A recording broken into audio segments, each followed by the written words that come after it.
സംഖ്യാപുസ്തകം അധ്യായം 14. അപ്പോൾ സഭയൊക്കെയും ഉറക്കെ നിലവിളിച്ചു. ജനം ആ രാത്രി മുഴുവനും കരഞ്ഞു. ഇസ്രായേൽ മക്കൾ എല്ലാവരും മോശയ്ക്കും അഹരോനും വിരോധമായി പിറുപിറുത്തു.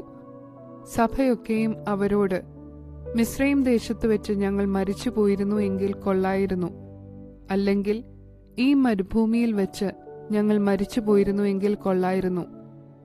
വാളാൽ വീഴേണ്ടതിന് യഹോവ ഞങ്ങളെ ആ ദേശത്തിലേക്ക് കൊണ്ടുപോകുന്നതെന്തിന്? ഞങ്ങളുടെ ഭാര്യമാരും മക്കളും കൊള്ളയായി പോകുമല്ലോ. മിസ്രയീമിലേക്ക് മടങ്ങിപ്പോകുകയല്ലയോ ഞങ്ങൾക്ക് നല്ലത് എന്ന് പറഞ്ഞു. നാം ഒരു തലവനെ നിശ്ചയിച്ച് മിസ്രയീമിലേക്ക് മടങ്ങിപ്പോക എന്നും അവർ തമ്മിൽ പറഞ്ഞു. അപ്പോൾ മോശയും അഹരോനും ഇസ്രായേൽ സഭയുടെ സർവ്വസംഘത്തിന്റെയും മുൻപാകെ കവിണ്ണു വീണു. ദേശത്തെ ഒറ്റുനോക്കിയവരിൽ നൂന്റെ മകൻ യോശുവയും യെഫുന്നെയുടെ മകൻ കാലേബും വസ്ത്രം കീറി. ഇസ്രായേൽ മക്കളുടെ സർവ്വസഭയോടും പറഞ്ഞത് എന്തെന്നാൽ, ഞങ്ങൾ സഞ്ചരിച്ച് ഒറ്റുനോക്കിയ ദേശം എത്രയും നല്ല ദേശമാകുന്നു. യഹോവ നമ്മിൽ പ്രസാദിക്കുന്നുവെങ്കിൽ അവൻ നമ്മെ പാലും തേനും ഒഴുകുന്ന ആ ദേശത്തേക്ക് കൊണ്ടുചെന്ന് നമുക്ക് അത് തരും. യഹോവയോട് നിങ്ങൾ മത്സരിക്ക മാത്രം അരുത്. ആ ദേശത്തിലെ ജനത്തെ ഭയപ്പെടരുത്. അവർ നമുക്ക് ഇരയാകുന്നു. അവരുടെ ശരണം പൊയ്പോയിരിക്കുന്നു. നമ്മോടുകൂടെ യഹോവ ഉള്ളതുകൊണ്ട് അവരെ ഭയപ്പെടരുത്. എന്നാരെ അവരെ കല്ലെറിയണം എന്ന് സഭയെല്ലാം പറഞ്ഞു. അപ്പോൾ യഹോവയുടെ തേജസ് സമാഗമന കൂടാരത്തിൽ എല്ലാ ഇസ്രായേൽ മക്കളും കാണെ പ്രത്യക്ഷമായി. യഹോവ മോശയോട്, ഈ ജനം എത്രത്തോളം എന്നെ നിരസിക്കും? ഞാൻ അവരുടെ മധ്യേ ചെയ്തിട്ടുള്ള അടയാളങ്ങളൊക്കെയും കണ്ടിട്ടും അവർ എത്രത്തോളം എന്നെ വിശ്വസിക്കാതിരിക്കും? ഞാൻ അവരെ മഹാമാരിയാൽ ധന്യപ്പിച്ച് സംഹരിച്ച് കളയുകയും നിന്നെ അവരെക്കാൾ വലുപ്പവും ബലവുമുള്ള ജാതിയാക്കുകയും ചെയ്യും എന്നരുളി ചെയ്തു. മോശ യഹോവയോട് പറഞ്ഞത്, എന്നാൽ മിസ്രയീമ്യർ അത് കേൾക്കും. നീ ഈ ജനത്തെ അവരുടെ ഇടയിൽ നിന്ന് നിന്റെ ശക്തിയാൽ കൊണ്ടുപോകുന്നുവല്ലോ. അവർ അത് ഈ ദേശനിവാസികളോടും പറയും. യഹോവയായ നീ ഈ ജനത്തിന്റെ മധ്യേ ഉണ്ടെന്ന് അവർ കേട്ടിരിക്കുന്നു. യഹോവയായ നിന്നെ ഇവർ കണ്ണാലെ കാണുകയും നിന്റെ മേഘം ഇവർക്ക് മീതെ നിൽക്കുകയും പകൽ മേഘസ്തംഭത്തിലും രാത്രി അഗ്നിസ്തംഭത്തിലും നീ ഇവർക്ക് മുൻപായി നടക്കുകയും ചെയ്യുന്നുവല്ലോ. നീ ഇപ്പോൾ ഈ ജനത്തെ ഒക്കെയും ഒരു ഒറ്റ മനുഷ്യനെ പോലെ കൊന്നുകളഞ്ഞാൽ നിന്റെ കീർത്തി കേട്ടിരിക്കുന്ന ജാതികൾ ഈ ജനത്തോട് സത്യം ചെയ്ത ദേശത്തേക്ക് അവരെ കൊണ്ടുപോകുവാൻ യഹോവയ്ക്ക് കഴിയായ്ക കൊണ്ട് അവൻ അവരെ മരുഭൂമിയിൽ വെച്ച് കൊന്നുകളഞ്ഞു എന്ന് പറയും. യഹോവ ദീർഘക്ഷമയും മഹാദയയും ഉള്ളവൻ, അകൃത്യവും ലംഘനവും ക്ഷമിക്കുന്നവൻ, കുറ്റക്കാരനെ വെറുതെ വിടാതെ പിതാക്കന്മാരുടെ അകൃത്യം മൂന്നാമത്തെയും നാലാമത്തെയും തലമുറയോളം മക്കളുടെ മേൽ സന്ദർശിക്കുന്നവൻ എന്നിങ്ങനെ നീ അരുളി ചെയ്തതുപോലെ, കർത്താവേ, ഇപ്പോൾ നിന്റെ ശക്തി വലുതായിരിക്കണമേ. നിന്റെ മഹാദയയ്ക്ക് തക്കവണ്ണം മിസ്രയീം മുതൽ ഇവിടം വരെ ഈ ജനത്തോട് നീ ക്ഷമിച്ചു വന്നതുപോലെ ഈ ജനത്തിന്റെ അകൃത്യം ക്ഷമിക്കണമേ.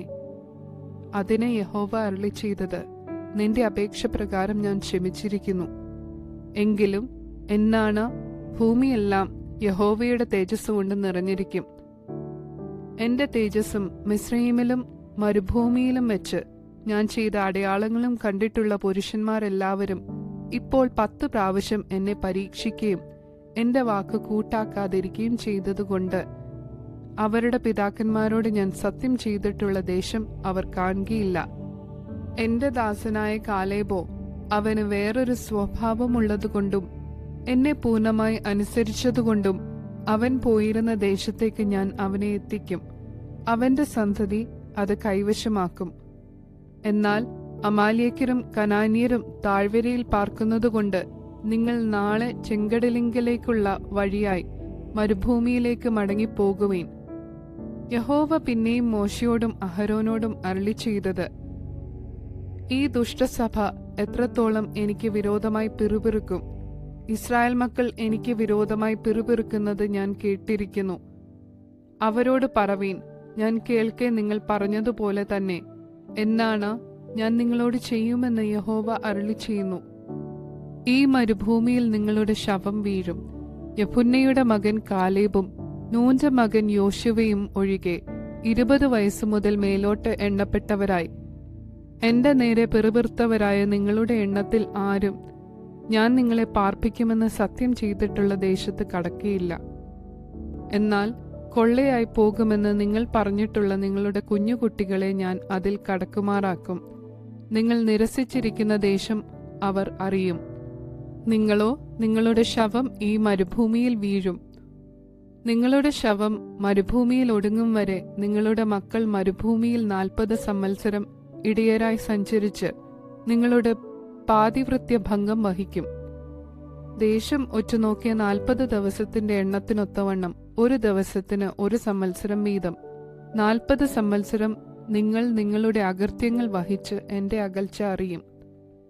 എനിക്ക് വിരോധമായി കൂട്ടം കൂടിയ ഈ ദുഷ്ടസഭയോട് ഞാൻ ഇങ്ങനെ ചെയ്യും. ഈ മരുഭൂമിയിൽ അവർ ഒടുങ്ങും, ഇവിടെ അവർ മരിക്കും എന്ന് യഹോവയായി ഞാൻ കൽപ്പിച്ചിരിക്കുന്നു. ദേശം ഒറ്റുനോക്കുവാൻ മോശെ അയച്ചവരും മടങ്ങിവന്ന് ദേശത്തെക്കുറിച്ച് ദുർവർത്തമാനം പറഞ്ഞ് സഭ മുഴുവനും അവന് വിരോധമായി പിറുപിറുപ്പാൻ സംഗതി വരുത്തിയവരും ദേശത്തെക്കുറിച്ച് ദുർവർത്തമാനം പറഞ്ഞവരുമായ പുരുഷന്മാർ യഹോവയുടെ മുൻപാകെ ഒരു ബാധ കൊണ്ട് മരിച്ചു. എന്നാൽ ദേശം ഒറ്റുനോക്കുവാൻ പോയ പുരുഷന്മാരിൽ നൂന്റെ മകൻ യോശുവയും യെഫുന്നെയുടെ പുത്രൻ കാലേബും മരിച്ചില്ല. പിന്നെ മോശ ഈ വാക്കുകൾ ഇസ്രായേൽ മക്കളോടൊക്കെയും പറഞ്ഞു. ജനം ഏറ്റവും ദുഃഖിച്ചു. പിറ്റേന്ന് അവർ അതികാലത്ത് എഴുന്നേറ്റു. ഇതാ യഹോവ ഞങ്ങൾക്ക് ചൊല്ലിയിരിക്കുന്ന സ്ഥലത്തേക്ക് ഞങ്ങൾ കയറിപ്പോകുന്നു. ഞങ്ങൾ പാപം ചെയ്തുപോയി എന്ന് പറഞ്ഞ് മലമുകളിൽ കയറി. അപ്പോൾ മോശ, നിങ്ങൾ എന്തിന് യഹോവയുടെ കൽപ്പന ലംഘിക്കുന്നു? അത് സാധ്യമാകയില്ല. ശത്രുക്കളാൽ തോൽക്കാതിരിക്കേണ്ടതിന് നിങ്ങൾ കയറരുത്. യഹോവ നിങ്ങളുടെ മധ്യേ ഇല്ല.